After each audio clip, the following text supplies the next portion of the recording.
દીકરી ગોયાણી કશિશના નમન. માં અને માતૃભૂમિની સૌથી પહેલા મારા વંદન.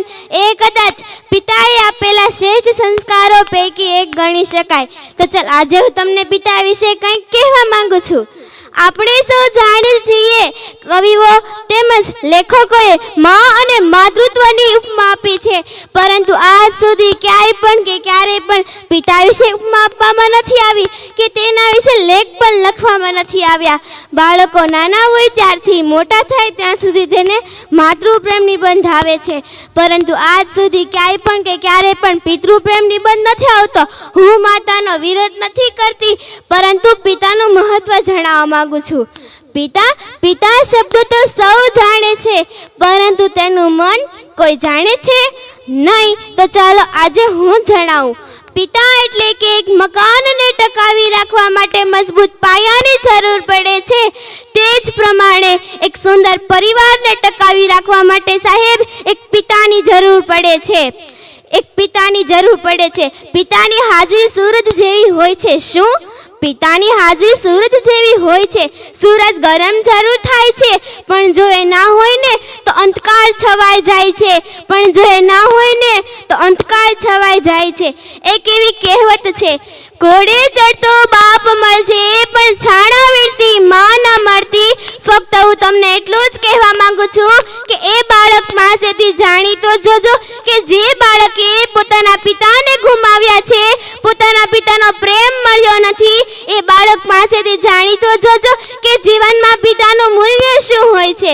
જે બાળકે પોતાના પિતાને ગુમાવ્યા છે તે બાળક પાસેથી જાણી તો જોજો. જો પિતા એક એવી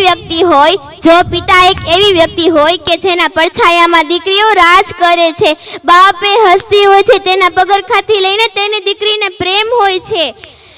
એક એવી કહેવત છે, તું નાનો હતો, પાપા પગલી ભરતો હતો, રમતા રમતા પડી જતો, ત્યારે મનમાં એક જ વિચાર આવતો કે પપ્પા છે ને કોલેજ જતો, મોજ મસ્તી કરતો, કોઈ મૂંઝવણ અનુભવતો, ત્યારે મનમાં એક જ વિચાર આવતો કે પપ્પા છે ને સ્કૂલે જતો, જ્યારે છોડવા આવેલા પપ્પાને પાછો આવી ટાટા કહેતો, ત્યારે મનમાં એક જ વિચાર આવતો કે પપ્પા છે ને.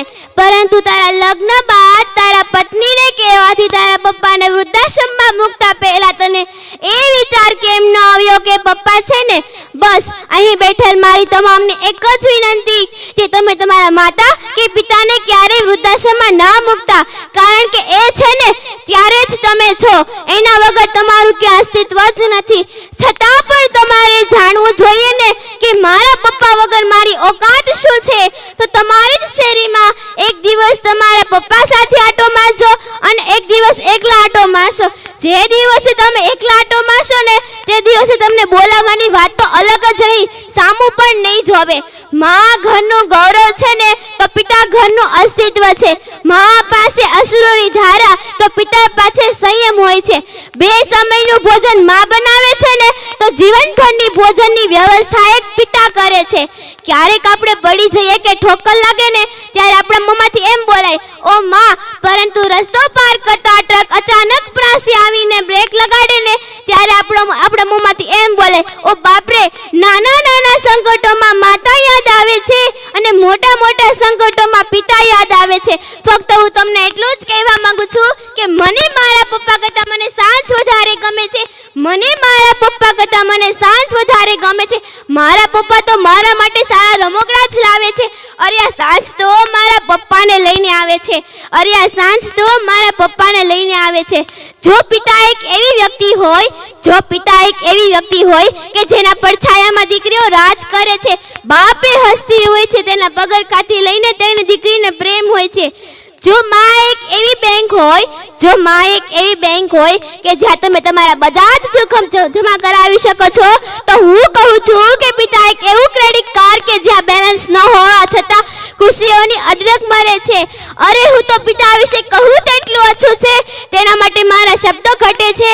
પરંતુ સમયને મર્યાદાને ધ્યાનમાં રાખીને હું મારી છેલ્લી પંક્તિ કહીને હું મારી વાણીને વિરામ આપીશ કે થાક ઘણો હતો ચહેરા પર, અનહદ પરિશ્રમ કરતા જોયા છે.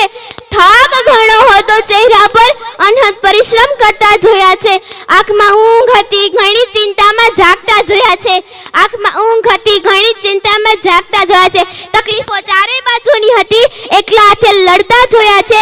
તકલીફો ચારે બાજુની હતી, એકલા હાથે લડતા જોયા છે.